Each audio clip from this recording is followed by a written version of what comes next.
Now let us study refraction of light.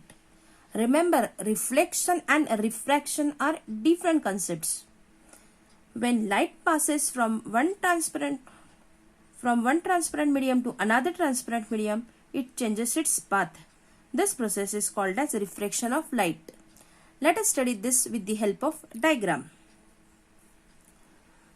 When light passes from one transparent medium to another transparent medium, if this is the incident ray, this is the point of incidence. At the point of incidence, if we draw the normal, this is the straight path of the light. The light either comes closer to the normal or it goes away from the normal. So here we have seen this is medium 1 and this is medium 2. When light passes from one transparent medium to another transparent medium, it changes its path. This process is called as refraction of light. This is the incident ray, point of incidence, normal, and this is the refracted ray. The angle made by the normal and the incident ray is angle of incidence, and the angle made by the normal and the refracted ray is called as angle of refraction. Now, the refracted ray either comes towards the normal or goes away from the normal. Let us see when does it comes towards the normal and when does it goes away from the normal. When we talk about two different medium, two transparent medium, maybe the transparent medium may be rarer or denser. If the first medium is rarer and the second medium is denser, if the light ray passes from rarer medium to denser medium,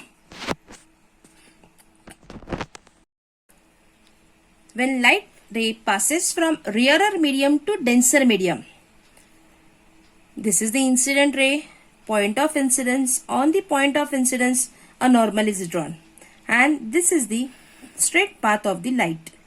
But when it passes from one transparent medium to another transparent medium, it does not go in a straight way. If it is from rarer medium to denser medium, in the denser medium the refracted light ray moves closer to the normal. In this case, you will find that angle of incidence is greater than angle of refraction. This is the first case. In the second case, it may happen that light goes from denser medium to rarer medium. In such condition, if this is the surface, this is the incident ray, point of incidence, if this is the normal, and this is the straight path of light. In this case, the incident ray, when it falls on the surface, the refracted ray moves away from the normal.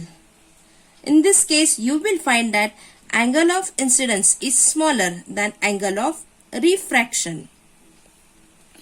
In the third case, if the incident ray is perpendicular to the surface, if the incident ray is perpendicular to the surface, this is the point of incidence, incident ray and the normal are on each other, that is, angle of incidence is equal to 0. In such conditions, no refraction takes place. No refraction takes place. We have studied refraction. When light passes from one transparent medium to another transparent medium, it changes its path. This process is called as refraction of light. We have seen this is the incident ray, normal, and the refracted ray. Refracted ray either comes closer to the normal or moves away from the normal. These are two different medium. They are both transparent medium. If light passes from rarer medium to denser medium, the refracted ray moves closer to the normal. In this case, angle of incidence is greater than angle of refraction. If the light ray passes from denser medium to rarer medium. It is the opposite condition from the first. When it passes from denser to the rarer medium, the refracted ray moves away from the normal. In this case, angle of incidence is smaller than angle of refraction. But if the incident ray is perpendicular to the surface, that is, angle of incidence is 0, in this case, no refraction takes place. Let us study some laws of refraction. We have studied the laws of reflection in the previous lesson. Now let us study laws of refraction. First thing, the incident ray, refracted ray, point of incidence, and the normal, they all lie in the same plane.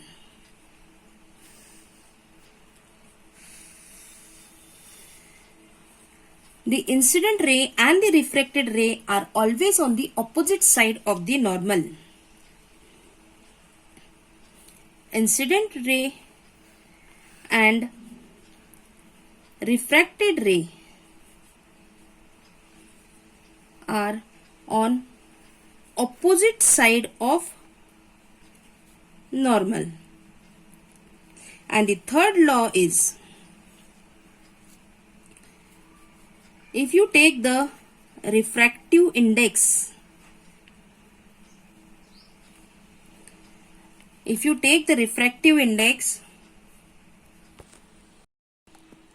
refractive index is written in this way. Third law is that sin I upon sin R is equals to constant. That is, the ratio of sine of angle of incidence upon sine of angle of refraction is always constant. In short, we say sin I upon sin R is equals to constant, and this is called as Snell's law. This constant is called as refractive index. Let us repeat the third law, that is sin I upon sin R is constant. It is the Snell's law. That is, the sine of angle of incidence and the sine of angle of refraction, the ratio is always constant.